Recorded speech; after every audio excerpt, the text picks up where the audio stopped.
Cette émission vous est proposée grâce à la participation sur Tipeee de Carotte, Tot, Chevonne, El Pouillou et Warloff. Vous aussi, donnez-nous un coup de main. Allez sur Tipeee, c'est vraiment le meilleur moyen de nous soutenir.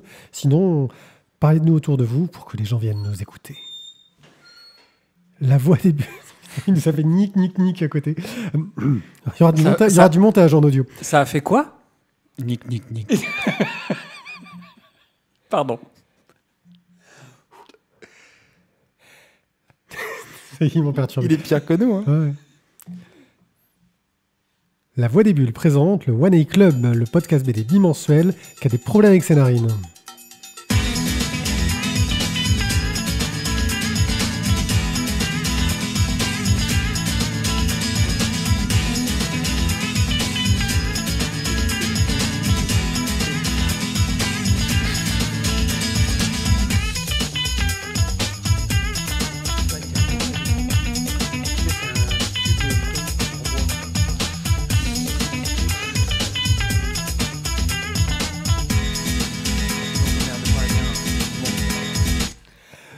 Coucou les gens, on est parti pour une seconde émission enregistrée d'affilée en live. Je fais des trucs de n'importe quoi avec mes caméras, car nous sommes sur YouTube et que c'est nouveau, qu'on galère, qu'on rame, et que je fais l'animateur et la technique. Il est trop fort. Je suis One Pied, je suis avec vous pour parler de bande dessinée pendant un long moment, mais je ne vais pas le faire seul, car à côté de moi, nous avons notre chroniqueur invité, un chroniqueur exceptionnel parce qu'il n'est pas là tout le temps. C'est Jérôme. Salut Jérôme. Salut. Oui, c'est moi, Jérôme. Tu vas pas le faire à chaque fois non plus. Mais à chaque fois qu'il fera c'est Jérôme, écoute, j'ai envie de te dire, il va falloir qu'il change ses phrases d'amorce. Et voilà, Mathieu revient d'avoir mis des bûches.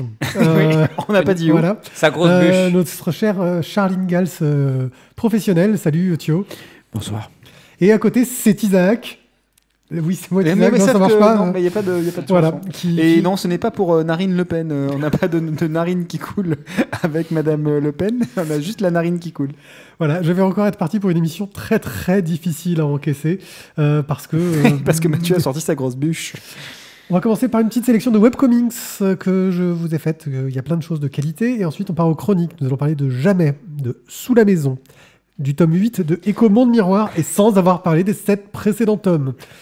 Il faut flinguer Ramirez. Non, il faut flinguer Ramirez. Le Voyage extraordinaire numéro 6. Puis on vous fera un petit diptyque sur The Walking Dead numéro 29 et The Walking Dead hors série Negan. Et après un petit express où on parlera du tome 2 de Shelton et Felter. C'est un beau programme. Ouais. Est-ce que tu peux surveiller les mains de Monsieur Bastien Vives, Thiozac, à côté, s'il te plaît? Thiozac. Bon, je crois que je vais attaquer sur l'online parce que là, vous faites nawak, les amis. Vas-y, envoie l'online. En fait, on te envoie. donnait du temps Péter, hein. pour que tu puisses faire de la technique. Online.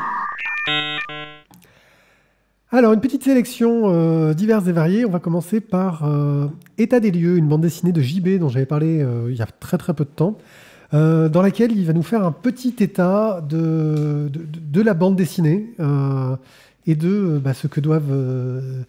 comment ça se passe d'être auteur de bande dessinée, comment est-ce que ça marche entre les différents corps de métier, comment sont répartis les sous, et est-ce qu'il y a une justice ou pas, mais est-ce que ces répartitions, quelque part, sont pas aussi mal comptées? Par exemple, on dit toujours le libraire touche tant. Oui, enfin, le libraire, il touche tant sur ce qui est vendu. C'est pas pareil que toucher tant sur ce qui est distribué. Enfin, il y a toute une série de... ça tient en 2 pages recto verso. Comment ça va? Mal. Non, parce que c'est quand même très argumenté. Il va discuter aussi bien avec les éditeurs qu'avec les auteurs. Il s'intéresse aussi à tout ce qui est distribution. Et ça, tu le trouves où, ça? Sur Internet? Ouais, tu trouves ça gratos sur Internet. Tu trouves ça chez JB. Le lien sera... Tu trouves ça chez JB. C'est le nom de son site. Là, vous pouvez voir les images si vous nous regardez en vidéo. Et le lien sera bien sûr dans le texte que je mets en général à côté. Mais je trouve plus mes mots parce que je suis fatigué. Et c'est comme ça. Ça commence bien, c'est que le début de l'émission. Ouais, je sais, mais c'est la deuxième. J'enchaîne. C'est pas évident. L'Odyssée d'Ali est une bande dessinée qui est sortie sur Instagram, qui a été financée par Médecins Sans Frontières et qui est dessinée par Aude Picot, une autrice que j'aime beaucoup. L'Odyssée d'Ali nous raconte l'histoire d'un migrant qui arrive en France et de toutes les choses qu'il va traverser. Donc MSF en profite pour faire un méga gros dossier et nous propose sur son site la BD dans son intégralité, parce que j'avoue que la retrouver sur Instagram, alors qu'il y a eu plein d'autres choses publiées entre-temps, c'est pas super évident. C'était des courts chapitres, mais on la retrouve de façon très lisible, de façon très sympathique. Enfin, sympathique, le sujet n'est pas très sympathique, mais il y a toute la question de savoir prouver que tu es mineur, alors qu'on va dire, ah ouais, mais là, vous avez un comportement super mature pour un mineur. Ouais, enfin bon, je viens d'un pays en guerre, donc à un moment donné, ouais, effectivement, je peux être super mature comme comportement. Quoi, ta préoccupation, c'est pas de faire la collection des cartes Pokémon? Ouais, ça c'est de survivre, c'est pas très mineur. Hein. Bref, et puis l'importance pour ce jeune d'apprendre à lire, pour essayer de s'intégrer. C'est un sujet difficile qui est très très joliment traité. J'ai pris énormément de plaisir à lire cette bande dessinée, et puis j'aime beaucoup le trait d'Aude Picot. Bref, allez, jetez un œil à ça, c'est sur le Instagram de Médecins Sans Frontières France, et sur le site de Médecins Sans Frontières. Marco Eco est une bande dessinée de... J'ai oublié le nom des auteurs, parce que maintenant Sylvain il est écrit... Beck et Olivier Jouvray. Voilà, parce que pour moi, c'est écrit en tout petit sur le truc que je suis en train de gérer pour faire défiler les images. Olivier Jouvray, on le connaît, c'est un il est prof dans une école de bande dessinée. Il a fait aussi... comment ça s'appelait Nous ne sommes pas des héros, qui était vachement bien avec son frangin, je crois. C'est les frères Jouvray, enfin ils font des BD trop bien. Là, on est vraiment dans quelque chose de beaucoup plus léger que les précédentes BD dont je vous ai parlé. C'est l'histoire d'un jeune qui vit à la campagne, et lui, il veut devenir dessinateur. Et donc, il décide de vouloir monter à la grande ville, à Paris, tu vois, pour devenir dessinateur. Et sa mère est partante, et le père, lui, il comprend pas, parce que le père, il a peur de l'abandon et de la séparation. Et c'est pas facile pour le père, qui est un peu brut de décoffrage, quoi.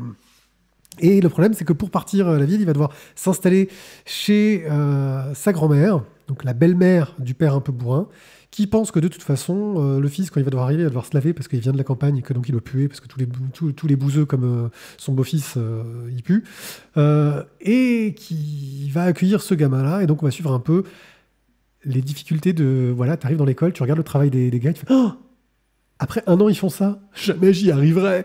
Les relations avec la grand-mère qui sont pas forcément évidentes, alors qu'en fait, elle est un peu sèche, mais plutôt sympathique. Voilà, moi j'ai beaucoup rigolé. Il y a une 40aine de pages à l'heure actuelle. C'est prépublié aussi dans Spirou, donc vous pouvez l'avoir à l'œil si vous n'êtes pas abonné à Spirou. J'ai pris aussi pas mal de plaisir à le lire.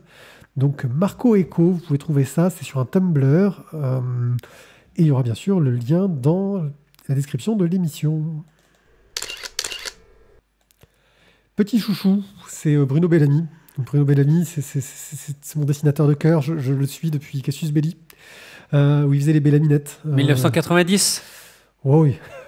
Je vous parle d'un temps, connais-moi de 20 ans, mais pas connaître. 90, je sais pas si j'étais rôliste, mais c'est possible. Bref, c'est un dessinateur qui dessine souvent de jolies femmes plantureuses et qui s'est amusé à raconter des histoires qui se passent sur Mars, une histoire suivie. Il avait lancé un crowdfunding pour financer le premier tome de son histoire. Il est en train de travailler sur le 2e tome. Il a un Tipeee si on veut le soutenir. Et on va suivre un peu ces gens qui découvrent comment est-ce que... en fait, on est dans une SF très utopiste où les gens ont trouvé des solutions pour régler les problèmes. Et il y a eu cette colonisation de Mars et ils reviennent sur le passé, sur les erreurs qu'ils ont faites et sur la difficulté qu'ils ont eues à construire cette civilisation qui fonctionne. Voilà, j'ai vraiment trouvé ça... Enfin, c'est sympa, c'est agréable à suivre. Et puis là, je me rends compte que je suis en train d'essayer de préparer celui de l'émission, mais que j'ai fait nawak. Bref, Romance de Mars de Bruno Bellamy, c'est à lire. Je ne peux que vous le recommander. C'est sur son site web et vous pouvez bien sûr le soutenir en lui donnant des sous. Pour tous les nostalgiques de Cassius et les autres. Ouais. Et maintenant, on va parler de Jamais. Je vais pouvoir céder un peu la parole et me reconcentrer sur la technique. C'est qui fait le pitch normalement? C'est moi, mais comme d'habitude, tu les prends pour nous, on hésite. Tu vois. Non, vas-y, je te le laisse. J'ai eu un moment de flottement, tu vois. Genre, qu'est-ce qu'il fait? Il enchaîne, il fait tout. Ça, j'ai pas mal géré. Donc, Jamais, donc de Duhamel aux éditions Grand Angle. Alors, ça, c'est une BD. C'est pas Bruno, son petit nom? Je sais pas. Donc, en fait, oui, c'est ça. C'est une BD choisie par Tizak, je crois. Plus que choisi, oui. Ouais, plus que quand choisi. même. Ce qui est cool, parce qu'en fait, il y a pas de mort dedans, en fait. Bah, pardon. Ça, c'est une private joke.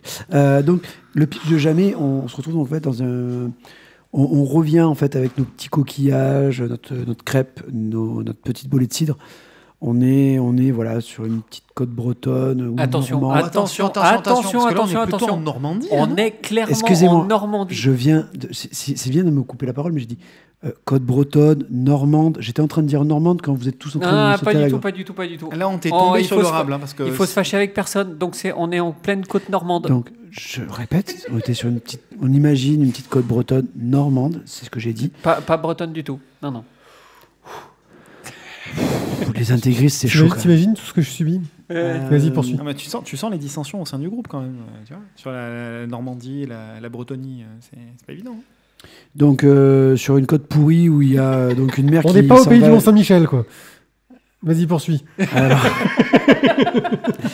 pour le coup, il me semble que la discorde est toujours vivace à ce propos, mais c'est purement géographique. Bon, on s'en fout, en fait, ça parle pas de la BD. Alors, on s'en fout pas du tout, excusez-moi, mais parce qu'en l'occurrence, il est fait question de grenade, cher ami, et d'un débarquement, et ça m'étonnerait que les Allemands aient débarqué en Bretagne. Alors, ça, Oui, parce qu'ils avaient trop peur. ça, c'est vrai. Les Allemands n'ont jamais débarqué. Vous faites par la en train mer. de On saturer est les d'accord. micros, les amis. Là. Mais Doucement. on va juste essayer de revenir donc sur Jamais. Reculez quand vous énervez. Nous sommes donc dans un bled quelque part sur une côte. Hein. A priori, donc il y a des marais. Et les Est-ce qu'on est vraiment en France? Et je t'emmerde. Et donc, la marée elle-même et les aléas du temps, le changement climatique qui n'existe pas selon Donald, font que la falaise recule. Et que le maire aimerait qu'une vieille dame qui habite dans une maison sur le bord de la falaise. Donc, au départ, elle était peut-être pas au bord de la falaise, la maison. Sans doute pas, non. Il y a de ça. Elle 60 avance ans. et elle recule, comment veux-tu Pardon. Donc, la grand-mère. Donc, J'aimerais qu'on ne qui- fasse pas bannir de YouTube tout de suite, tu vois. Merci. On va se faire bannir tout seul par Thio. Il va nous foutre à la porte. Donc j'en étais. Le maire donc voudrait en fait que cette vieille dame quitte cette maison parce que c'est dangereux pour elle. Alors c'est une vieille dame qui est seule, qui est aveugle, qui vit avec son chien. C'est un chat. Un chat? Ouais. Ah, pas un chien. Non, C'est un chat, exact. Bon, C'est un chien, quoi. Et bon, les voilà. chiens, c'est en Bretagne. Vas-y, poursuis. Venant d'un breton corse, je sais pas d'où ça peut venir cette phrase-là, tu vois, mais. Ils enfin, ont des bonnets. donc jamais. Pour en revenir sur le graphisme, le dessin. Jamais tu te feras le pitch. Mais j'ai arrêté le pitch du coup. Moi j'ai trouvé qu'il y avait un petit côté cartoony qui était très sympa sur le Jamais. Des couleurs qui sont très, très douces, qui donnent à la fois dans le paysage un côté tranquille, mais qui, quand le scénario commence à devenir un peu plus ténu sur des moments où vraiment la tension monte, même ces petites couleurs qui sont un peu pastel, un peu douces, eh bien, ça fonctionne et ça te fait quand même... Quand la vieille, elle menace avec ses grenades, et même avec les couleurs pastel, tu sens qu'elle menace avec les grenades. Ouais, mais... Et je trouve Elle que... a la patate, cette vieille. Ouais, oui. Tu vas pas la faire chier. Hein. On va pas la- C'est un bel album. Voilà, Il faut le dire, c'est un très bel album. Moi, je me suis vraiment régalé. Il y a des passages dans l'histoire où on a des discussions entre la grand-mère et son mari disparu, mais qui sont magnifiques. Des moments où elle remonte dans son grenier. Il y a plein de passages qui sont touchants et qui amènent une petite réflexion qui est vraiment très sympa. J'ai vraiment beaucoup apprécié Jamais. Ouais, ça permet d'avoir un autre regard sur nos vieux, entre guillemets. Parfois, on a l'impression qu'ils sont un petit peu déjantés, un petit peu à la masse. Et ils se rendent compte, en fait. Il y a une part de je me laisse un peu aller dans ma folie de vieillesse, et une part de je suis tout à fait lucide de ce que je suis en train de montrer, de dire ou de faire. Je suis pas du tout déjanté. C'est juste une façon comme une autre de vivre la longueur de l'âge, de vivre la solitude, de vivre l'éloignement, de vivre la perte de l'être cher, qui au plus les années avancent et au plus il peut peser par le biais de la solitude, justement. et comment on se rattache au final à des petits riens, à des petites choses matérielles, mais parce que c'est tout ce qui reste d'une vie construite. Et là, c'est l'un des propos de cette bande dessinée qui peut paraître tout à fait anodine, parce que calme, parce que voilà, tout en pastel, mais qui en réalité soulève des vraies problématiques liées à la vieillesse et liées voilà, à la fin de vie et aux obligations. Alors, qui est obligé de quitter son logement parce qu'on ne peut plus payer le loyer, parce que ça devient trop cher pour les petites retraites? Qui est obligé de quitter parce qu'il y a un problème climatique? Là, en l'occurrence, c'est ce qui se passe. Donc, le petit côté écolo quand même qui est montré. Qui est obligé de quitter parce qu'il y a un plan d'urbanisation et il va falloir raser les maisons pour construire des immeubles. Mais au final, c'est ce dont on parle, c'est le lien vital au souvenir, à la vie qui a été construite. Et c'est pas simplement on quitte une maison parce qu'il y a une nécessité, mais cette maison, c'est l'endroit où l'on vit, c'est le cœur qui bat. Cette vieille dame, elle n'a pas envie de partir pour ça, quoi. C'est même pas qu'elle est attachée particulièrement au paysage, mais c'est le seul endroit où elle a des souvenirs. Putain, c'est beau ce qu'il dit. On peut peut-être juste un tout petit peu contextualiser Jamais dans la production Grand Angle, qui fait quand même un certain nombre d'albums sur la même thématique. Moi, je vous renvoie vers Merci, qui est un très bel album de Grand Angle, un vrai coup de cœur pour ma part en tout cas, un one-shot également sur une thématique assez similaire et avec un graphisme assez similaire. Mais on peut aussi rapprocher ça d'albums de Grand Angle qui ont connu un succès un peu plus important, comme L'Adoption ou comme Accoucher dehors. Et voilà, on est sur des albums. Alors, on va pas appeler ça des albums feel good, parce que malgré tout, il y a quand même un truc un petit peu... doux amer. Doux amer, voilà. Mais des albums doux amers qui... C'est le nom de l'auteur, non? Qui sont bien sentis. Voilà, bien... C'est Bruno Duhamel. Alors, moi, j'ai trouvé qu'il y avait ce côté un petit peu léger aussi dans la narration, un côté un peu humour qui marchait bien. On n'est jamais dans le misérabilisme, dans cette tristesse. C'est un sujet qui s'y prête facilement, tu vois, essayer d'être vraiment dans l'émotion. Et j'ai trouvé que c'était souvent très léger. Et en plus, ce que j'ai apprécié, c'est qu'il n'y a pas vraiment de personnage mauvais, entre guillemets. On parle du maire qui veut la faire partir, mais très vite, on se rend compte que le maire, il veut aussi la faire partir parce qu'elle est en danger. Il n'est pas là que pour des histoires d'électorat. Et à la fin, d'ailleurs, on voit que vers la fin, on voit que le maire, il n'a plus rien à foutre vraiment de l'électorat. Lui, il veut juste que cette vieille se casse. Bon, elle essaie de lui jeter des grenades. À un moment donné, ça ne met pas en confiance. C'est-à-dire qu'en gros, elle est en danger et en plus, elle devient dangereuse. Et c'est toujours traité avec un petit côté décalé, tu vois. C'est un peu ce côté... c'est ce vieil humour de film français qui est mis en scène de façon moderne, ce qui fait que tu n'as pas ce côté vieillot. Ça coule tout seul, ça marche très très bien. C'est un très très bel album. Ça, c'est quelque chose qu'on peut saluer, justement, c'est qu'on pourrait être sur des thématiques entre guillemets de vieux, avec un style de vieux et des couleurs de vieux, mais en fait c'est pas du tout le cas. Il y a effectivement un traitement qui est assez moderne. Je vais revenir 2 secondes sur les couleurs, Matt.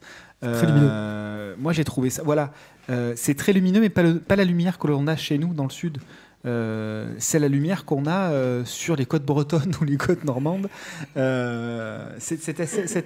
Excuse-moi, les intégristes là, ils sont où?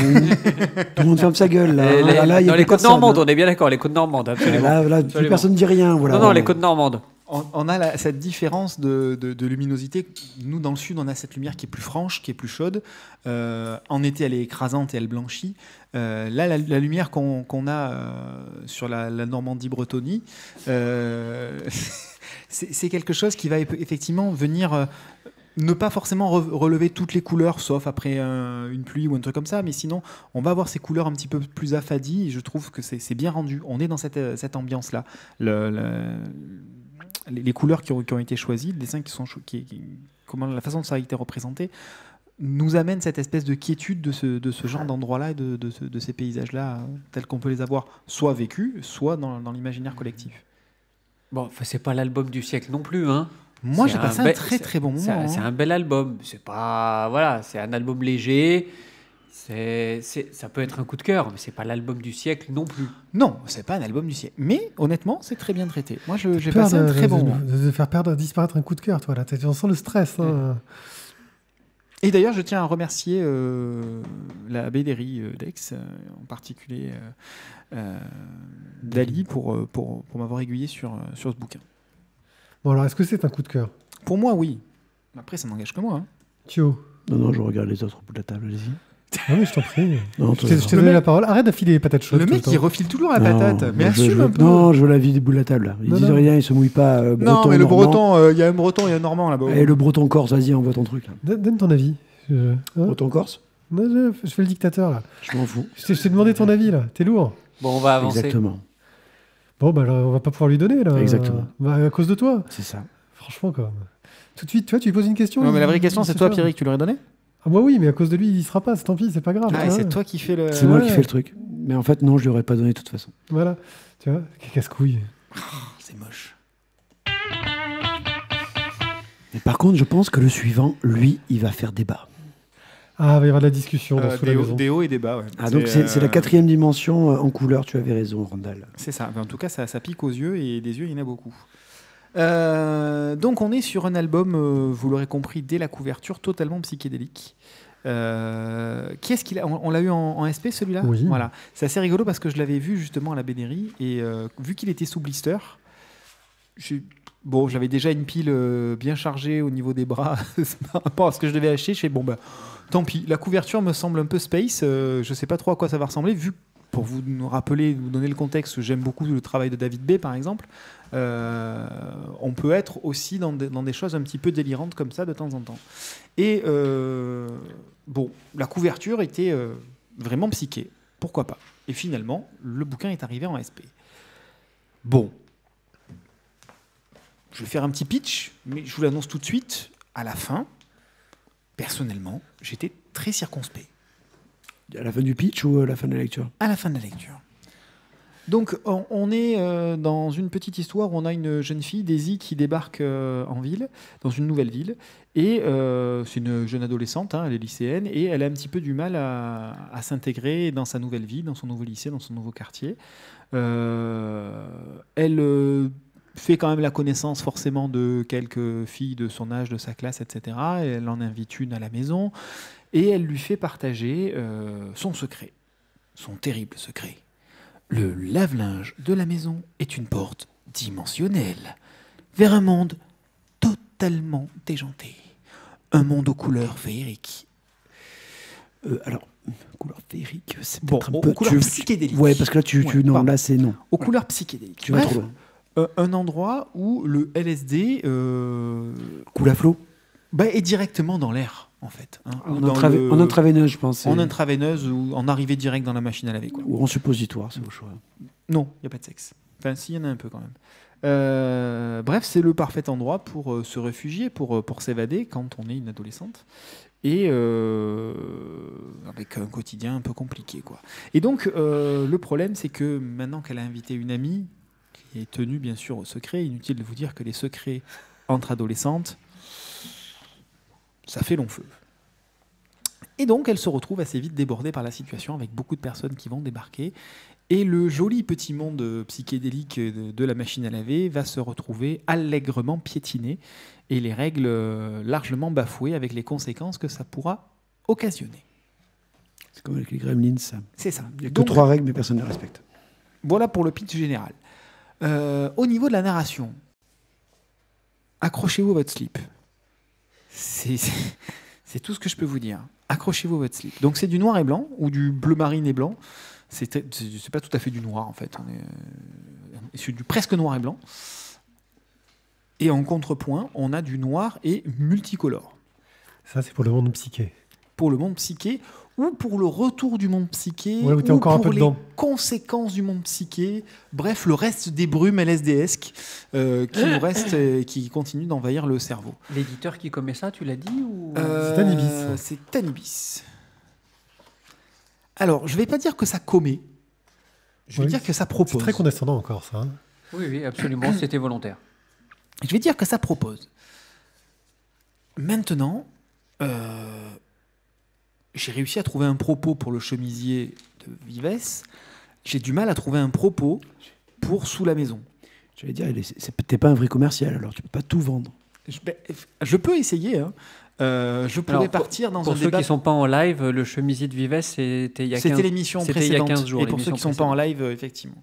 Mais en même Il a temps, du mal avec le temps, Vu qu'on Thierry. n'a que des auditeurs qui nous suivent intégralement, tout va bien. On pourrait partir dans l'idée que la drogue est un refuge pour les adolescents. On pourrait partir du principe que les adolescents ont besoin de se retrouver autour d'un point commun qui les éloigne de la vie d'adulte. Et la drogue en fait partie, la musique pourrait en faire partie. Bref, un psychotrope quelconque qui sert de point commun, de point d'attache, alors qu'ils sont tous différents. Avec la mise en place d'un code, oui, alors tu respectes la maison de mes parents parce que tu comprends, on est quand même chez mes parents, et en fait ça part toujours en biberine parce que un de ces quatre, il y a une fête et puis il y a trop de monde et il y en a un qui déborde et puis deux qui débordent et trois qui débordent et la vie de la gamine est piétinée. Bon, on pourrait partir dans des interprétations comme celle-là qui seraient à mon sens un peu fumeuses. Parce qu'il n'y a quand même pas grand-chose non plus qui nous attache à ça dans le livre. Je ne sais pas. Je ne vais pas dire que ça ne m'a pas plu, mais je ne vais certainement pas dire que ça m'a plu. Thio. Tu vois, parce que là, encore une fois, tu vois, Mais c'est. cherche ouais. Voilà. Mais tu devrais mettre une petite étiquette là. Je sais pas, il a un doute, tu vois. Ouais. Alors, visuellement, la première fois que je l'ai vu, j'étais là en train de me dire, mais. Qu'est-ce que c'est que ce truc? C'est mandalaesque. Je me suis dit, mais alors, la première question que je me suis posée, c'est qui a pu acheter ça? Tu as dit que tu as été curieux de la voir. Alors après, j'étais curieux, oui, mais la curiosité, des fois, c'est une sorte de vilain défaut, tu vois. Ouais, non, mais après, tu faut Parce assumer, que hein. voilà, tu mets le doigt dedans et après, tu te retrouves sur un truc qui Et le doigt dans la curiosité, c'est ça. Voilà. Donc, graphiquement, je trouve que c'est intéressant, c'est ce mélange de couleurs et de noir, ce mélange entre le monde fantasmé d'un côté et le monde réel de l'autre. Mais au niveau de la narration, j'ai eu une difficulté assez monstrueuse. What is the purpose? En fait, je n'ai pas trouvé le sens. Je crois que le souci pour moi, ça a été ça, c'est que j'ai pas trouvé le sens de l'histoire. C'est ça.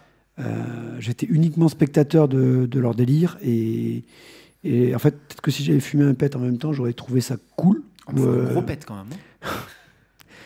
Ouais, pour rester sur un truc un peu cool, quoi. Oh, Mais faut un gros pet quand même. bon, ben non, en fait, voilà, j'ai pas beaucoup j'ai d'ananas pas au accroché. rhum, Quoi. hein. Alors, voilà donc, Monsieur Pied, donc. Alors, il voulait mettre un coup de cœur Non, breton. pas du tout. Disons que j'avoue que quand je l'ai vu en SP, je vous ai envoyé le communiqué de presse pour vous dire, si ça vous intéresse, qu'on avait tous les deux dit que vous étiez curieux. Là, j'ai été doublement curieux parce que je me suis dit, moi, c'est le genre de truc qui peut m'intéresser, parce que ça a l'air d'être une expérience graphique, mais je vois pas en quoi ça va les intéresser. Donc, s'ils sont curieux, allons-y.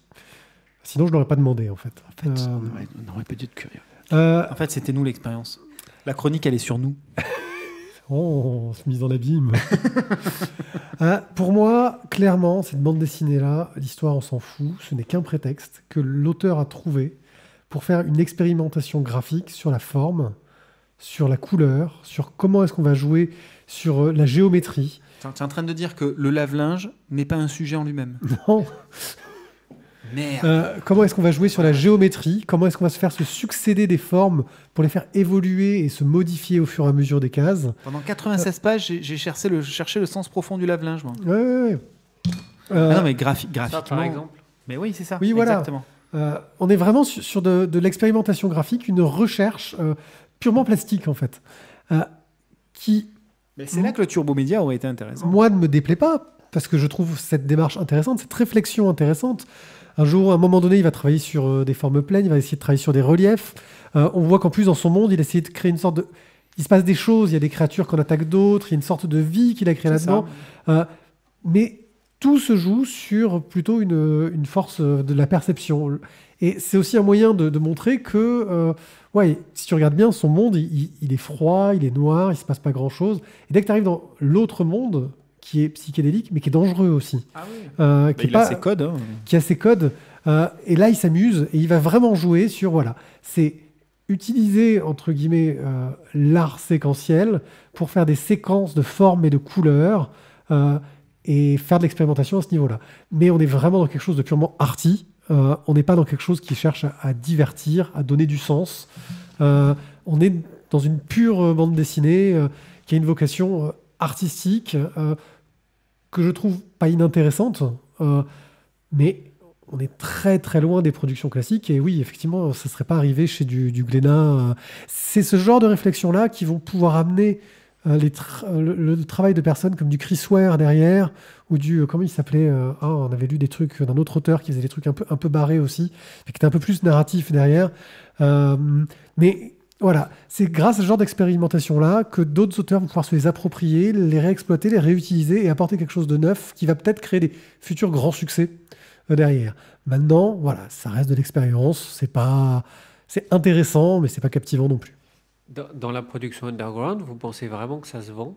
Enfin, c'est une question ouverte. Mais la production underground ne se vend pas. Non, alors, Donc une maison d'édition telle que celle-ci, elle vit de quoi en fait? alors cette BD-là, quand même, a gagné un prix au Canada et a été nominée aux Eisner, quoi. Oui. Donc, C'est pour ça, quand c'est sous blister, tu as les petits stickers dessus, tu vois. Donc tu t'attends à quelque chose de... Du coup, il y a peut-être un marché outre-Atlantique alors, et peut-être qui est moins important en Europe. C'est très proche de l'underground américain, de ce qu'on trouve dans l'underground américain. Je parle de Chris Ware au niveau des succès dans le genre, mais parce que ça touche un peu plus large public, mais on est très proche de ce que j'ai pu voir de ce niveau-là. Ensuite, Tanibis est un éditeur indé français qui ne vit pas de ses productions, qui va avoir un ou deux succès qui va leur permettre de continuer leur activité. Et qui globalement essaient de sortir des bouquins qui leur font plaisir et qui les intéressent en tant que plasticiens. Alors à ce sujet, l'édition est impeccable par contre. Ah oui, c'est un putain de beau bouquin. L'édition est génialissime, tout est en papier mat, ce qui permet justement d'avoir des couleurs qui ressortent. On n'est pas sur cette espèce de papier brillant où on va avoir des couleurs qui vont être déformées par la... Enfin, je trouve qu'il y a une édition qui est vraiment nickel, papier très épais. Il n'y a pas une tache, alors qu'il y a beaucoup d'aplats de cette espèce de faux noir là. Non, c'est un très beau livre. Il n'y a pas une tache de petits points de blanc, de quoi que ce soit dedans. Enfin, c'est vraiment nickel. L'édition, elle est vraiment excellente. Voilà, le sujet reste un peu trop vide ou un peu trop vu, je sais pas. Tu sais, cette espèce de pseudo-parcours initiatique par le biais de psychotropes. Enfin, si c'est que ça, bon, ça paraît un peu faible. Par contre, graphiquement, c'est effectivement très réussi. Graphiquement, c'est une expérience. Les yeux, on ne sait plus trop par quel bout prendre les choses, sans dire que c'est oubapesque, parce qu'on n'a pas un langage et des contraintes qui sont clairement établies. En tout cas, moi, je ne les ai pas perçus. Mais on a un vrai défi visuel et chromatique qui sont relevés, quoi. C'est bien exécuté.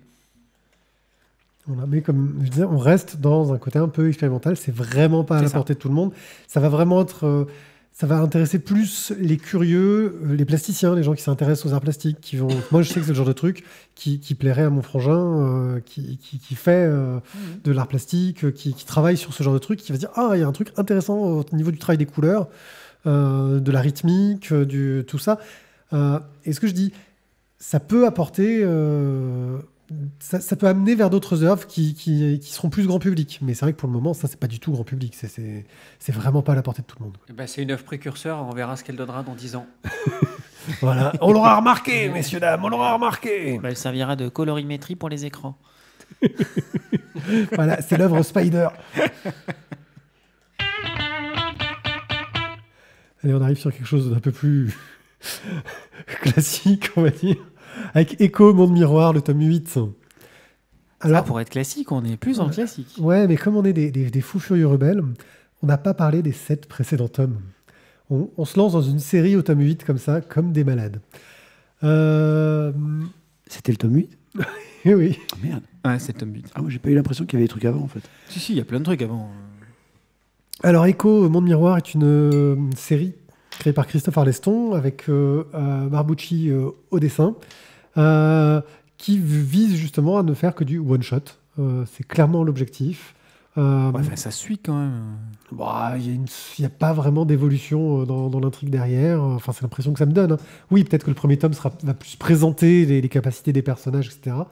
Et en gros, on va suivre le personnage principal qui s'appelle je ne sais plus comment parce qu'il a un nom à coucher dehors, qui en gros se fait attaquer par des sortes de fantômes qui vont prendre possession d'elle assez aléatoirement. Et quand un fantôme a commencé à prendre possession d'elle, tant qu'elle n'a pas résolu le mystère autour de ce fantôme, elle ne sera pas tranquille. On se retrouve dans un monde parallèle qui est une sorte de... en tout cas dans ce tome-là, de New York d'Heroic Fantasy, mixé avec l'Heroic Fantasy, New York contemporain, même plus années 20. Une sorte de New York années 20 avec un mélange d'Heroic Fantasy, des créatures qui s'appellent les Preuchaunes, jeu de mots, qui dirigent un peu le monde en fond, des créatures fantastiques, et donc un univers très riche, propice à l'action, à l'aventure et à l'humour. Dans ce tome-là, c'est un cuisinier, je crois, Oui. qui se fait tuer. Non, un caviste. Un caviste, voilà, qui se fait Un tuer. sommelier. Et donc, ils vont devoir se lancer dans l'enquête pour comprendre comment il est mort. Et ça va partir complètement en vrille avec des scènes à la King Kong, Ouais. des lézards géants, des scènes d'action. Oui, Ouais, il y a un petit côté. les alligators géants des égouts de New York, c'est connu. Ouais. Bref, quelque chose de complètement pulp, qui se prend pas du tout au sérieux, qui est juste là pour faire du pur divertissement. Ça se lit effectivement très très bien sans avoir lu les précédents. Et oui, c'est de la bonne BD que j'aurais bien lu ado, sans me prendre la tête, cool, que j'ai lu vraiment avec plaisir. J'en ferai pas la collection, mais voilà, ça marche super bien. Le dessin de Barbucci est super efficace. On est dans cette école Disney Commercial. italienne. Ouais, non, Disney commerciale italienne. Commercial. Non, je dirais pas jusqu'à commercial parce que Arleston, commercial. oui, on est dans du Arleston commercial, mais au niveau du dessin, c'est un peu plus que ça quand même. On n'est pas là-dedans quand on va faire du commercial dans de la bande dessinée. Exactement. Là, il y a un côté d'inspiration asiatique, comics, qui est un beau mélange et qui, pour moi, fonctionne très très bien. Je trouve que si c'est du commercial, en tout cas, ça marche. C'est du multi-âge avec des attirances, on va dire, des accointances aussi bien pour les ados que pour les jeunes adultes ou que pour quelques adultes confirmés qui auraient envie de continuer à lire du Arleston. Voilà, on retrouve quand même beaucoup d'ingrédients de choses qui vont fonctionner. On va être dans un pseudo steampunk, mais en même temps dans un truc un peu futuriste qui nous permet d'avoir une marge de manœuvre pour les décors. On va avoir un petit peu de magie puisque l'héroïne Fourmi a la particularité de se faire posséder par l'âme de personnes défuntes récemment, et c'est ce qui va servir à chaque fois de point de départ pour les enquêtes dans Echo, puisque pour le coup, n'ayant pas lu les 7 premiers, j'ai un peu farfouillé sur le net pour comprendre Il n'y a pas vraiment besoin, parce que tu as quand même un résumé de tous les personnages au début qui permet à la Astérix, là, qui est quand même suffisamment clair. Où, quand, comment, pourquoi, tu vois. Ouais, tu t'en fiches en fait. Son sidekick qui s'appelle Yuri a fait fortune en revendant une start-up, je sais pas quoi. Bref, il était informaticien, il a des compétences techniques. Voilà, on est dans un mélange de genres qui permet d'ouvrir à plein de possibilités. Voilà, ça marche. C'est un petit peu simpliste, mais bien réalisé. Voilà, je trouve le principe, en tout cas c'est comme ça que je le résumerai, simpliste mais bien réalisé.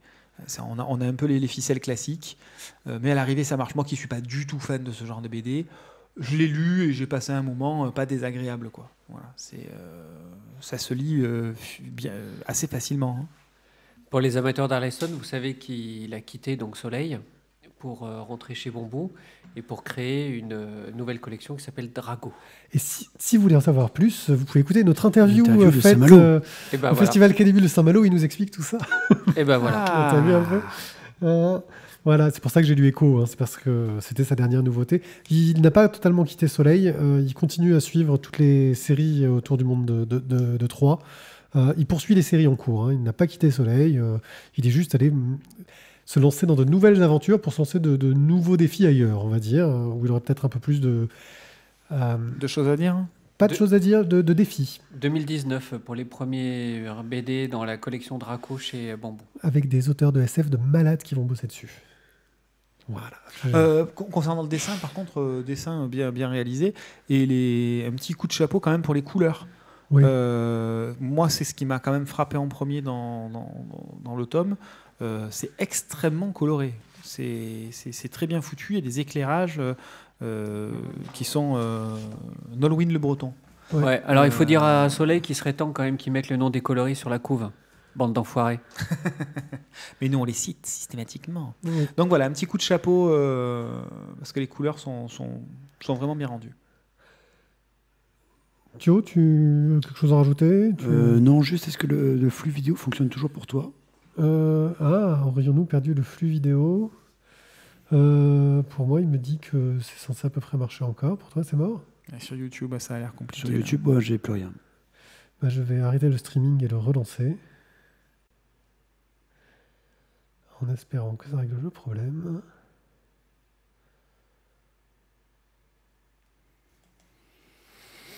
Mais j'ai l'impression que tu as perdu le site, la page de la voix début, le Matt. Ah non, il dit que c'est bon, Randall, qu'il n'y avait pas de souci de son côté. Bah, c'est parfait. Alors, c'est on va toi, passer, on va passer. Bah, c'est mon téléphone qui a dit stop. T'as un don avec les téléphones. Hein. Ouais, Ouais, il a dit fuck. Donc oui, Echo, alors Ah, tu veux qu'on parle d'écho? Je pensais qu'on passait à la non, suite. mais tu l'as lu, donc ton avis nous intéresse. Bah, on retrouve, moi, je trouve, du Harleston, des époques qui m'ont plu chez lui. Le début des Landfust, le début de Troll. Avec, bon, toujours, oui, les jeux de mots, je pense, à mon avis, voilà, c'est un petit peu Signature. sa petite signature. Voilà. Pour les repas du dimanche en famille. Mais par contre, j'ai beaucoup apprécié le principe, comme tu disais, tu vois, d'avoir un tome qui est à la fois une suite et à la fois un one-shot. Ça se lit quand même très facilement, même si tu n'as donc du coup pas lu les tomes précédents, ce qui était le cas de toutes les personnes autour de cette table. J'ai passé un bon moment, agréable, un truc un peu Madeleine de Proust dans le monde de Troyes. Voilà, tu te retrouves dans un truc où tu te dis, tiens, ça y est, je suis pas loin de Sexy, quoi. Tu connais les codes. Voilà, tu connais le code, tu sais. Avec des chaussons, tu connais le principe. Et ça fonctionne bien. Et ça fonctionne bien. Du coup, j'ai passé un bon moment sympa. Je ne dirais pas que c'est la BD du siècle, pour citer Monsieur Jérôme. Mais voilà, j'ai passé un petit moment agréable avec une petite Madeleine de Proust qui m'a ramené un petit goût de reviens-y, quoi. Ça a fait écho, quoi. Ça a fait écho parce que du coup, je me suis relu dernièrement les. Monsieur Harleston, une petite dédicace. Hein, c'était pour les jeux de mots. Du coup, je me suis relu en fait les Landfust dernièrement. Ça t'intéressera. Le premier cycle. Et regardez un peu comme je tease. Pendant l'interview, je lui ai posé une question par rapport à une série qu'il a lancée avec Jean-Louis Mourier il y a un long moment. Voilà, c'était juste pour dire. Je lui ai posé une question. Oui, mais sauf que c'est le dessinateur, je crois, qui bloque plus que le scénariste. Voilà, j'ai posé la question. Parce qu'il a dit que la couleur directe, c'est le gonflé. Mais il a bien raison. Suspense. Il faut flinguer Ramirez. Il faut flinguer Ramirez. Ouais. Vas-y, montre-le, parce que quand même... La BD dont tout le monde parle. C'est pas la peine de le montrer, c'est en live sur le... Ah bah oui, c'est vrai. Mais comme on n'a plus le flux, nous... Oui, mais faites comme si on était en audio pour les Alors pauvres donc, du coup, vous écoutez. Excuse-nous d'essayer de penser aux voyeurs. J'ai pas eu d'autres mots Attendez, j'ai qui- montré mon cul. Merci. Donc, il faut flinguer Ramirez, donc le premier acte de Nicolas Petrimo, C'est ça. et donc c'est chez Glénat. Il fait tout. Scénario, dessin, couleur. Je pense que bientôt, il fait l'édition, la distribution. Il fait la distribution, je vente. crois qu'il paraît qu'il livre. Hein. Il livre avec sa petite voiture, sa petite 106. Il fait ça bien d'ailleurs. Franchement, les libraires sont plutôt contents. Le petit pitch que nous raconte cette histoire, nous allons suivre en fait l'histoire du meilleur vendeur d'aspirateurs de la boîte, quoi. Alors je me demande la boîte, je l'ai plus Pas en le tête. vendeur. Spécialiste du SAV. Spécialiste du SAV, mais qui est le best of the best, qui est le meilleur du meilleur. C'est la société Jacques. Robotop. Jacques Ramirez. Jacques est donc le gars sur lequel son chef de service chie tout le temps, lui demande toujours les trucs totalement impossibles, le fait suer au possible. Et Jacques, en fait, il est muet, donc il répond pas, il dit jamais un mot plus haut que l'autre. Et finalement, bah, il se passe quelque chose, c'est que ce Jacques, il ressemble comme 2 gouttes d'eau à visiblement un gars qui a travaillé pour la mafia il y a quelques années. Et cette mafia, bah, ils se disent, putain, c'est lui en fait, le mec, il s'est taillé et il s'est mis à bosser pour une entreprise d'aspirateurs. Donc C'est une forcément, super couverture. qu'est-ce qui va se passer? Bah, il va y avoir un petit peu de casse, quoi. Ça va Un petit forcément. peu de grabuge. Oui, ben forcément, ça va partir en quenotte. Là, il y a les vieux de la vieille qui veulent la jouer à la cool. Il y a les jeunes loups qui arrivent, qui eux, ils veulent montrer les muscles. Et de cette espèce de dualité entre les vieux et les jeunes, ça va pas bien sortir, quoi. Plus, bonus, 2 gonzesses Qui font des braquages. qui font des braquages au milieu. On a 2 bebons. Graphiquement, c'est un film. Ça pourrait être un Tarantino. Ça pourrait être.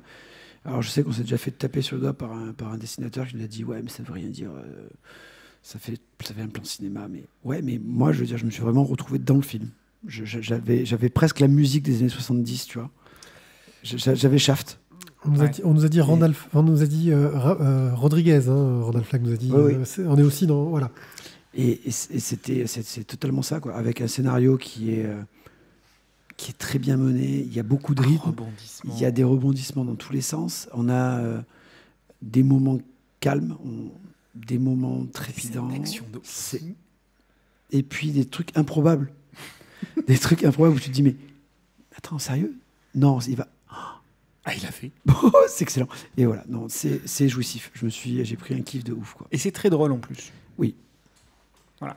Il y a un travail pas sur nominé, lui il y a un travail sur la couleur qui est dinguissime. Angoulême. Le dessin est extrêmement chiadé sur certaines choses. On a des pleines pages là parce que Pied feuillette. On a des pleines pages. C'est dynamique au possible. On s'ennuie pas 2 secondes. Il y a des grandes choses et des petites choses. Il y a plein de petits textes à droite, à gauche. On se fout royalement de la gueule de la société de consommation américaine avec ce société Robotop et des campagnes publicitaires qui sont juste Ouais, mais ils hallucinantes. sortent le Falcon 9. Attends, c'est des trucs de fou, quoi. Ils te montrent la compagnie d'aspirateurs, c'est un peu le Apple de cet univers, tu vois. C'est ça, mais c'est le Apple, mais de 1970, quoi. Et c'est juste... Et puis alors, avec l'utilité de l'aspirateur, c'est super important d'avoir un débit, une pression, avec la technologie de machin... Enfin, excuse-moi, Pierrick, mais c'est Dyson. Hein. Et il y a des gens qui achètent du Dyson parce que tu comprends, même si ça coûte 4 fois le prix d'un aspirateur normal, ça aspire 1,5 fois mieux. Bon, voilà. Et voilà, on a des plans comme ça. En mode Rodriguez, quoi. En mode Tarantino, c'est juste génial. Voilà. Et on a des pauses, on a des respirations, des accélérations, des changements de rythme. Vraiment, on en parlait tout à l'heure à propos d'une autre bande dessinée qui posait le problème justement d'avoir un rythme certes élevé mais continu, tout le temps le même. Là, à l'inverse, il y a de vrais changements de rythme, ce qui permet d'avoir un changement dans la narration, dans les moments de flingue, mais les moments où aussi on va prendre le temps de discuter, d'approfondir un peu le personnage, de faire un petit voyage dans le temps en avant, un petit voyage dans le temps en arrière, recréer du lien entre différents personnages ou entre des lieux géographiques éloignés, tout ça dans une temporalité qui tient la route. Voilà. Je trouve cet album, pour un garçon qui fait tout de A à Z et qui nous sort un tome 1 comme ça, soit ça fait 10 ans qu'il le prépare, soit il a un petit coup de génie, quoi. Et dans tous les cas de figure, j'attends vivement l'acte 2. J'espère juste qu'il ne va pas mettre une éternité à le sortir pour rester sur la même qualité, sur le même niveau que dans ce premier tome. En attendant, c'est dinguissime, génialissime. Sauter dessus. Que dire de plus? C'est quelque chose de vraiment... je fais mon tuyau, là, vous voyez, je dis que dire de plus. C'est vraiment quelque chose de très réussi. J'ai passé un super bon moment à lire cette BD, qui est bourrée d'humour, d'action, de fun.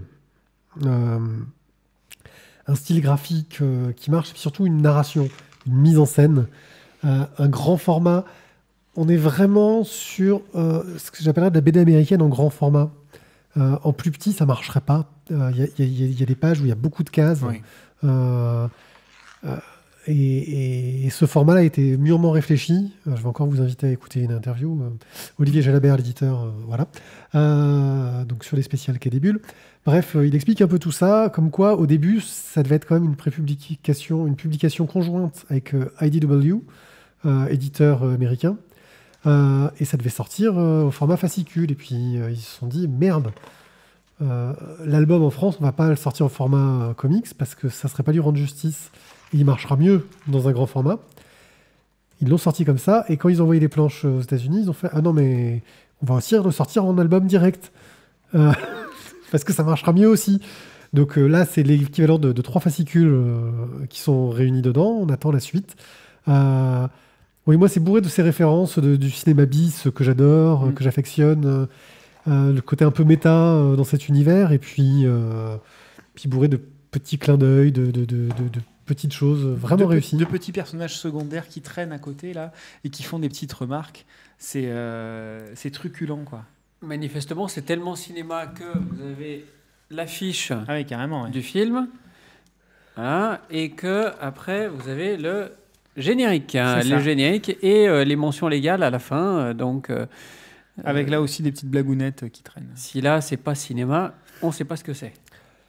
Voilà, vraiment un beau bouquin, quelque chose qui marche très bien et qui je donne volontiers un coup de cœur. Oui, carrément. Carrément. Petite question, est-ce que tu peux nous en dire plus sur l'auteur Nicolas Petrimo? Il vient du jeu vidéo, c'est son premier album, mais à part ça... mais j'en sais pas beaucoup plus en fait, j'avoue. D'accord. Il était en train de faire son Inktober à côté, mais il était très occupé, j'ai pas osé aller le choper pour une interview violente. Voilà, il fait un très joli Inktober, voilà, si ça peut vous donner une idée. Tu valides le coup de cœur, Thio? Non, parce que je suis un enculé. Il valide Il le est coup de cœur. de mauvaise humeur. Hein. Non, Je sais mais pas il ce le que vous avez valide. fait. le coup de Non, cœur. mais si. C'est fou, quoi. Voilà, non, c'était... Il dort avec, il va aux toilettes avec, il fait tout avec. Bon, allez. J'exagère un peu. Tu étais là? Ouais, j'étais là. Ah, tu étais là, ok. J'étais dans l'album. c'est la- Bon, mais on a un bon coup de cœur, du coup, sur Il faut flinguer Ouais, Ramirez. Tu vois, c'est mieux que de l'avoir sur jamais, quoi. Nicolas Petrimo, c'est pas le même genre. chez Glénat. Nous poursuivons avec... Tic, je n'ai pas prévu... C'est Le Voyage Extraordinaire, Le Voyage je crois. Extraordinaire, tome 6. Voilà, donc Le Voyage Extraordinaire, tome 6, je vais pouvoir vous en parler, mais je ne vais pas pouvoir vous parler des tomes précédents. Ah, tu voulais boire un coup? Ok, merci Mathieu. Puisque, effectivement, je me suis retrouvé avec cette BD en main, j'avais beaucoup aimé le début, et puis je me suis rendu compte que j'avais zappé le tome 4 et le tome 5. Donc, chers comparses, n'hésitez pas à intervenir pour venir rajouter votre petit grain de sel. Moi, tu sais, je fais les impasses sur cela. Ok, ouais, merci. Pourtant, c'est lui qui te coule la parole d'habitude. Ouais, ok, d'accord. Ouais. Donc bref, on se retrouve avec les naufragés de notre aventure, notre bande de joyeux petits lutins, là, entre guillemets, nos jeunes aventuriers, qui doivent trouver un moyen pour sortir de l'île où ils ont échoué. Je ne vais pas pouvoir vous raconter comment est-ce qu'ils ont échoué sur l'île. Mathieu, si tu as C'est une- pas grave, mais continue, vas-y. D'accord. Et donc on est sur une grosse dose d'action pour arriver à retrouver un moyen de sortir. On est encore un petit peu comme dans un Lara Croft, dans un Tomb Raider, avec des jeux de clés, de boutons poussoirs, de machins planqués dans la roche, avec des salles secrètes. Ah De tiens, mystères, des petits robots. voilà. Ah bah tiens, on est dans un truc avec une intelligence robotique. Est-ce qu'elle est extraterrestre ou pas? Voilà, bref. Et ils doivent continuer à échapper aux grands méchants qui sont pour autant toujours à leur recherche. En bref, l'aventure continue, l'aventure progresse. Graphiquement, c'est... Voilà, Camboni fait toujours un boulot de dingue. C'est On toujours aussi avait joli, quoi. adoré ce qu'il avait fait sur le Mickey. C'est toujours aussi bon sur Voyage Extraordinaire. Les couleurs sont dantesques. Ils sont d'ailleurs 2 aux couleurs. Je ne me rappelle pas si c'était la même chose sur les tomes précédents. Jérôme, tu pourrais faire la même remarque, à savoir qu'on n'a toujours pas le nom des coloristes sur la couverture. Et pourtant, ils sont 2, Gaspard Yvan et Jessica Baudard, qui font un boulot de malade quand même. Parce qu'il faut arriver à coloriser tous ces détails de Camboni. Hein, c'est un vrai boulot. Mhm. Non, j'ai juste réalisé un truc dans ce que tu fais, c'est beau. C'est beau. Mais je pense même que, tu vois, pour le coup, niveau histoire, ça ne nous apporte pas grand-chose, parce qu'on avance, mais assez lentement. Très peu. Ils restent pour l'instant sur l'île et ils essayent de partir. Voilà, je pense qu'on aurait même pu le passer en express, en fait, si Pierre nous avait posé la question, mais bon, comme il De l'autre côté, je vous refile le planning 2 jours avant. À un moment donné, vous pouvez le regarder avant qu'on commence à enregistrer. Mais pourquoi tu le justifies? Tu le prends mal? Non, c'était juste pour vous expliquer. Ah, ok. Graphiquement, c'est toujours aussi joli. Au niveau de l'histoire, on avance, mais pas non plus un truc de ouf. C'est une série qui est toujours à suivre, qui est toujours agréable. Elle trouve, à mon avis, vraiment elle a son public. Et après, voilà, je pense pas que ce soit non plus le truc de ouf, clairement. Mais ça fonctionne. Ça fonctionne très bien et c'est très mignon. Ça manque un petit peu d'avancée, effectivement, dans le scénario. Moi, en ayant débarqué après avoir manqué de tomes, je ne sais pas pourquoi est-ce qu'il se retrouve là. Maintenant, je ne me suis pas retrouvé totalement largué non plus dans la lecture du tome. Et en même temps, je suis ressorti du tome sans avoir non plus énormément progressé. Voilà, on a un personnage qui était muet, qui finalement débloque des situations. On a nos deux comparses principaux, Noémie et Emilien, qui sont toujours sur la même quête du début à la fin, sauf qu'ils doivent retrouver une pièce, une batterie ou je ne sais plus quoi. Et c'est finalement le seul élément qu'ils vont essayer de faire avancer dans leur construction pour s'échapper de l'île. Bon, on n'a pas non plus une avancée extraordinaire dans le scénario. Bon, on peut passer à la suite. Alors. Juste pour information, je viens de remonter One A Club 157 au niveau du conducteur. Tu as lu le tome précédent, Isaac, qui a dû vraiment te marquer. Il était bourré. Voilà. Ou alors, c'est vraiment comme... oui, non, mais tu as raison, c'est vrai. Il chronique des trucs qu'il n'a pas lus, on nous en croire qu'il les a lus, je veux dire. Non. On voit ça. Vous arrêtez un petit peu cette espèce de connerie. Ouais. Non, mais là, tu l'avais coché. Hein, si il était coché, c'est que j'ai lu. Mais alors... Donc, je finis ma phrase. Tu l'as dit toi-même, numéro 157. Oui, c'était il y a un moment. Je confirme. Donc, nous allons commencer une chronique un peu double pour parler de 2 tomes de The Walking Dead. On va commencer par le Walking Dead numéro 29 et on viendra après sur un hors-série qui s'intéresse principalement à un personnage très particulier qui est Negan. Alors, le Walking Dead numéro 29, si tu peux me le passer, car ça remonte à loin. Donc, nous suivons toujours nos survivants qui tentent de s'organiser après une apocalypse zombie, qui ont commencé à vraiment construire une petite société où il y a plusieurs quartiers à gauche, à droite. Et suite à un conflit qu'il y a eu, le gros méchant qui était emprisonné depuis un long moment... Celui avec sa grosse batte de baseball avec des barbelés autour. Oui, mais n'en parle pas, il l'a perdu et il est très triste. Il portait pas un nom? Ah ouais, il est ça, Lucille. Voilà. Et ce qui se passe, c'est qu'il a été un petit peu... il a vraiment rendu service à la communauté et ils décident de lui donner une chance, c'est-à-dire qu'en gros, ils vont le bannir, en fait. Ils vont le laisser se préparer pour partir et ils le libèrent.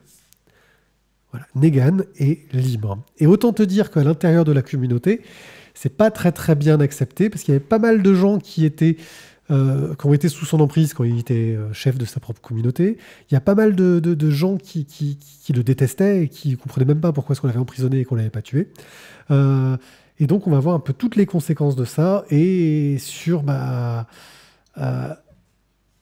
on disait dans le tome précédent que Negan commençait à avoir une sorte de petite subtilité dans sa personnalité. Et alors, dans celui-là de Tom, le personnage se construit, je trouve, vraiment. Il est plus fin qu'il n'en a l'air, parce qu'en gros, c'est un mec qui parle mal, qui parle franchement, et qui n'hésite pas à taper la gueule des gens quand ils ne sont pas d'accord avec lui. Et on sent qu'il essaye de s'adapter à cette société qui, en fait, n'est pas la société qu'il a créée lui-même. C'est-à-dire qu'il avait créé une société en pensant c'est comme ça que ça va marcher. Ouais. Et quand il était le chef, il a continué à aller dans la voie qu'il avait décidée. Et là, il se rend compte, ok, les choses ont changé, je vais essayer de m'adapter. Mais on reste tout du long à se dire non mais il y a Anguille sous roche quoi. Oui, il va passer, il va faire un coup vache. C'est ça. Et tu as cette tension tout au long de l'album qui je trouve était assez réussie Parce que se pose cette question, quand tu reconstruis une société, qu'est-ce qu'on fait des criminels? Comment on les gère? Est-ce qu'on peut accorder son pardon aux gens quand ils ont fait leur peine? Est-ce qu'on peut se racheter? Et c'est vraiment... On n'est plus dans les questions de survie, ce qui était le cas dans Walking Dead, mais on est dans les questions de construction de société.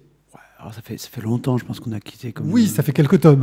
Alors c'est pas quelques, ça fait dizaines de tomes qu'on a quitté la survie face aux zombies. On y était encore un petit peu avec ceux qui se recouvrent de la peau des autres, où il y avait ce conflit. Non, parce que déjà, on était dans la construction d'une société. Comment vivre maintenant? On va vivre en créant une société basée sur la loi du plus fort, où il y a le mâle alpha et la femelle alpha. Oui, c'est un autre modèle de société. Qui sont les dominants et qui vont, en fait, si tu veux monter, il faut que tu tues le chef. C'est un autre modèle de société. C'est, en fait, de plus en plus, je dirais, je vais peut-être faire hérisser les poils de certains, mais c'est une sorte d'ouverture sociologique, quoi, une sorte d'expériment, de boîte de pétri dans lequel tu mets les gens. Et en fait, testez-moi tous les systèmes de société que l'humanité a déjà connus, et on va voir lequel va réussir. Alors, c'est vrai que j'ai été assez critique sur beaucoup de tomes dernièrement de Walking Dead, mais le dernier tome, déjà, je trouvais, avait apporté un truc neuf, un truc qui était un peu... Ça m'avait titillé, et je trouve que voilà, là, on est vraiment dans une transformation du Walking Dead, quoi. C'est vraiment sur un truc sociologique, et ça devient vraiment pertinent. Le Negan, on n'est plus sur la brute épaisse qui était toute noire au début, ou qui était toute blanche. Qui était un pseudo-gouverneur, qui était comme un peu ce côté-là, tu vois, qui était un gros méchant, quoi.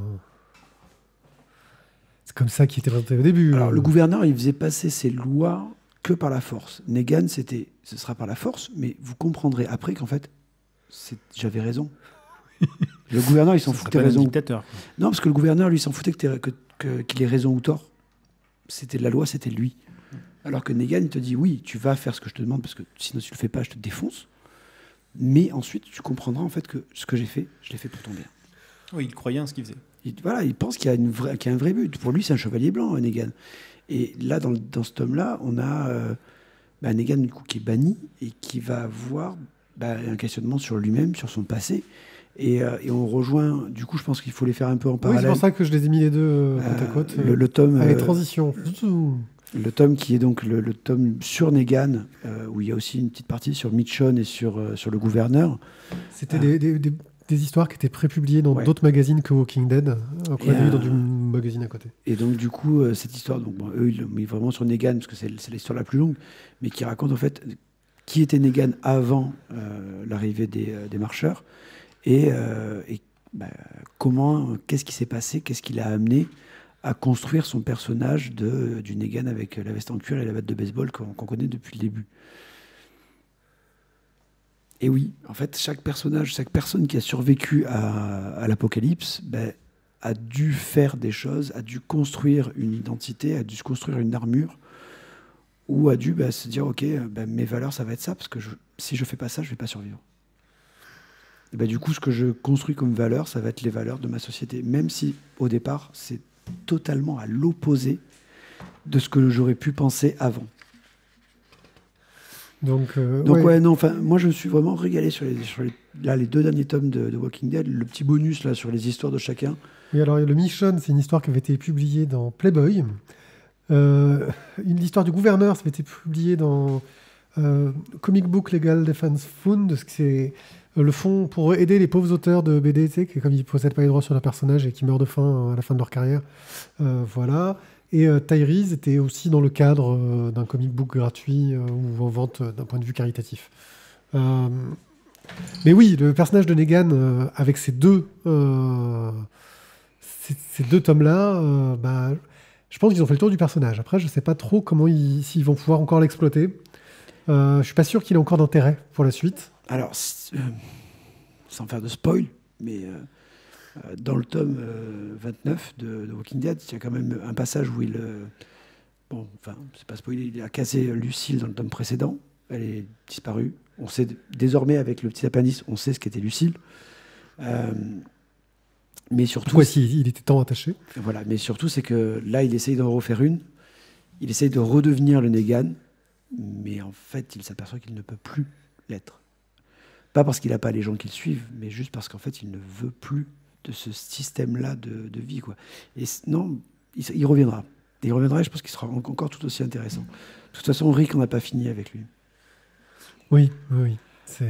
Enfin voilà, ouais, non, Negan, personnage très intéressant, qui est très très bien exploité dans ces deux albums. Au niveau dessin, vous avez vu la différence quand même entre les deux? Enfin, moi j'ai feuilleté ça pendant que vous parliez là. Alors, C'est Charlie Adlar qui fait les dessins des deux tomes, Ouais. des deux albums. Avec Cliff Rasburn pour tout ce qui est couleur, enfin, noir et blanc. niveau de gris. Voilà, niveau de gris. niveau de gris. Mais dans Walking Dead, l'ancrage est fait par Stefano Gaudiano. Ouais. Et clairement, le niveau est clairement Le au-dessus niveau est de, clairement au-dessus, on est d'accord. de Negan, quoi. Bah, Oui. En fait, ce qui se passe, c'est que pendant très longtemps, Charlie Adlar a travaillé tout seul à se produire ces 24 planches de Walking Dead par mois. Voilà, numéro 29, il y a 6 tomes par album français. Donc tu vois combien de tomes il a dû enchaîner. Et petit à petit, il a pris un encreur en assistance qu'il n'avait pas avant. Ce qui fait que oui, forcément, quand tu es à deux à travailler sur une BD sur un mois, tu peux promettre une qualité un peu plus régulière et un peu plus constante. On le voyait, hein, les dernières que Charlie Adlar a dessiné tout seul de Walking Dead, bah, les décors étaient moins présents, il insistait beaucoup sur les visages des personnages, sur les expressions, etc. Ce qui colle bien, parce que c'est le sujet de la BD. Hein. Mais il avait un style un peu plus lâché. Et là, c'est vrai que le fait d'avoir quelqu'un qui s'occupe de ton ancrage, je pense qu'il a soufflé beaucoup. Voilà, monsieur faisait 24 x 12 planches par an. Ça fait donc 280 planches, plus de 280 planches par an. Tu compares avec une production d'un auteur français moyen qui fait ses 46 planches dans l'année en ramant un peu, parce que c'est pas évident hein, quand même. Voilà. Tu t'attends pas à la même qualité. Je pense que oui. Ah, ça mais fait les du bien. planches, elles sont plus petites. Ouais. Il n'y a pas de couleur. Puis là, il n'y a pas à colorier. Bon, bref, ça continue à vous plaire, quoi. Ouais. J'ai déjà vu un gros coup de mou quand même sur Walking Dead, mais là, je trouve vraiment de l'intérêt. Et ils n'ont pas prévu un spin-off film Un spin-off série qui est déjà Fear the Walking Dead. mais qui est déjà, je crois que c'est la 4e saison, il me semble. Saison Ouais. 4, ouais, et Walking Dead, saison 9. Ah, il y a ces 4 saisons de Negan? De Fear the Walking Dead. Ah non, moi je te parle de Negan. Ah, sur Negan, le non, c'est pas un personnage. spin-off, c'est rigolé. vraiment un numéro qui était hors série one shot. D'accord. Voilà, non, il n'y a pas de spin-off. Et de toute façon, je crois qu'il a prévu de finir sa série aussi. Comme il a prévu de finir, il a dit qu'il savait comment il allait finir la série, que ça allait arriver pas dans si longtemps que ça. Mais je pense qu'il a fini Invincible et je pense qu'il va essayer peut-être de relancer une série derrière pour manger. Entre les deux, ouais, je pense Voilà. qu'il faut qu'il relance quelque chose. Qu'il arrive à ressortir un truc qui aura autant de succès pour s'assurer un même niveau Après, de revenu. il en est peut-être plus là pour manger. Enfin, il doit avoir assez là. Oui, non là, Oui, il a oui, dû ça va. remplir le frigo là. Ouais, mais c'est les États-Unis, ça marche pas pareil. Il peut se payer une assurance maintenant. Express. Alors en Express, on est sur Shelton Felter, tome 2, qui s'intitule Le spectre de l'Adriatique. Alors pour rappel, Shelton Felter sont deux comparses. On est dans quelque chose d'assez classique, avec un grand costaud et un petit maigrichon à lunettes. Le physique et l'intellectuel, hein, pour faire simple, on caricature un petit peu, mais c'est ça. Même pas caricaturé là. Voilà. Donc Monsieur Lamontagne, Jacques, c'est ça ? Jacques Lamontagne. Jacques Lamontagne est toujours aux commandes pour le scénario et le dessin. Il laisse la couleur à Scarlett Smulkowski. Pardon. Donc, de quoi nous parle ce tome ? On est toujours à Boston, et donc on a le grand costaud, Shelton, qui est donc un ex-boxeur, qui va rendre visite à son ami, qu'il trouve plutôt en mauvais état, dans le sens où il vient d'apprendre par missive qu'il a perdu sa sœur, et qu'il va devoir aller à l'enterrement. Donc c'est le premier choc, mais finalement le deuxième choc bien plus grand, c'est que sa sœur étant en Angleterre, il va devoir prendre le bateau. Et c'est loin. Et en fait, il craint énormément le bateau. C'est-à-dire qu'il n'a pas repris la mer, il n'a pas repris le paquebot pour revoir sa famille d'origine. C'est pas en Angleterre, c'est en Irlande, je crois. En Irlande, oui. Même pour le mariage de sa sœur, même pour la naissance de ses nombreux filleuls et filleuls. Et donc vraiment, c'est un truc qu'il craint, quoi. Et là, il va le faire parce que c'est l'enterrement de sa sœur. Donc c'est la double peine. Voilà. Et donc pendant la traversée, bien sûr, on va se retrouver dans un classique huis clos. C'est une enquête à la Hercule Poirot et où il va y avoir Mort sur le Nil. Voilà. Et où on va avoir lors de la traversée, bien évidemment, qui le voleur, qui la disparition, qui le mafieux, qui l'entourloupeur de service qui fait du chantage. Et bien sûr, bim, un coup de feu, bim, un cadavre. Et donc une enquête forcément qui va devoir être menée. Sachant qu'au milieu de tout ça, on se retrouve avec notre grand escogriffe, Shelton, qui va tomber amoureux d'une jolie petite Française. Parce que c'est un love boat, c'est pas ça? C'est le love boat. Ah oui, c'est pour Doute Isaac, tu vois, je maîtrise le truc. Tu maîtrises. Voilà. Et donc, il va tomber amoureux de cette jolie petite... je ne sais plus comment elle s'appelle. Elle a un nom très bien. Si, elle a un joli petit nom. Montminois. Voilà. Est-ce aussi intéressant que le premier tome? C'est tout aussi bon que le premier tome. On est dans les mêmes... C'est mieux écrit et à la fois plus classique. Voilà, il y a moins de surprises parce qu'on est dans une situation qui est déjà extrêmement connue quand on lit ou qu'on regarde des enquêtes policières. Mais c'est peut-être plus constant, mieux réalisé, mieux rythmé que dans le premier. Bah, disons qu'il n'y a pas d'exposition des personnages, déjà, tu gagnes un temps fou pour aller dans... Oh si, il y a quand même beaucoup de personnages. Non, mais je parle des personnages principaux. Tu gagnes déjà beaucoup de temps, et donc oui, c'est normal que c'est une exposition de personnages. Tu es dans un whodunit, tu as plein de suspects, il faut qu'on les connaisse un petit peu pour essayer de trouver qui est le coupable. En tout cas, ça marche bien, moi j'ai vraiment bien aimé. Ça a très bonne série. Bien fonctionné. Ça reste très classique, mais très bien réalisé, bien efficace. Voilà, un bon moment de lecture. Shelton et Felter, tome 2 de Jacques Lamontagne. Chez Kennes. Voilà. Eh bien, nous sommes arrivés au bout de cette deuxième émission live d'affilée. On est des fous. Ouais. Jérôme a résisté. Il est temps d'aller se coucher. Il ne s'est pas On endormi. n'est pas encore demain. On n'est pas encore demain. On est trop fort. Ouais. À 2 minutes près. 2 minutes près, Vous ouais. êtes arrivé de finir beaucoup plus tard que ça. Voilà. On vous remercie de nous avoir suivis. On remercie surtout Randall qui est encore dans la chatroom. Il a du courage. Ouais. Voilà. Mais Randall, en fait, ils sont 12. Tu sais, c'est le principe des chauffeurs de bus qui se relaient en dormant dans le coffre. Voilà, merci de nous avoir écoutés. N'hésitez pas à laisser des commentaires sur le site de La Voix des Bulles. N'hésitez pas à nous suivre sur Facebook, à me suivre sur Twitter, à vous abonner à notre page YouTube pour être tenu au courant des prochains lives. Alors moi, je vais essayer de tanner pied-pied pour qu'on arrive à faire encore une émission le mois prochain. Il y a une histoire avec notre Tipeee. Voilà, on va essayer peut-être de faire quelque chose. Voilà. Une spéciale Noël. Ça va être un peu compliqué à mettre en place, mais on peut tenter le coup. Ouais, mais on va essayer de mettre les guirlandes et les boules. Moi, je te vois bien, c'est une sorte de petite robe fourreau et chanter le Noël de Maria Carré. Comme ça, tu vois tout. Alors, si tu permets, je tenterai plutôt Tino Rossi. C'est plus dans mes cordes. Oh, Ça, dans mes cordes. Non. Pardon. Bon, Sur je crois que je peux lancer mon générique, commencer à dire merci encore à tout le monde de nous avoir écoutés. Merci. On se retrouve l'an prochain, parce qu'en théorie, cet épisode sera mis en ligne le 31 décembre. Donc, il y aura une spéciale Noël, c'est sûr. Mais on fera une spéciale, sapin. On verra ce qu'on va faire. Mathieu a mis une bûche, donc il va bien falloir qu'on s'en serve. Merci encore à tous et à très bientôt. Bonne nuit à tous, merci à vous. Ciao, ciao. Bye. Oui, la prochaine sera en live, Randall. On va continuer dans cette veine. Oui, c'est bien, ça fait moins de boulot pour le dictateur. Bye bye. Ciao.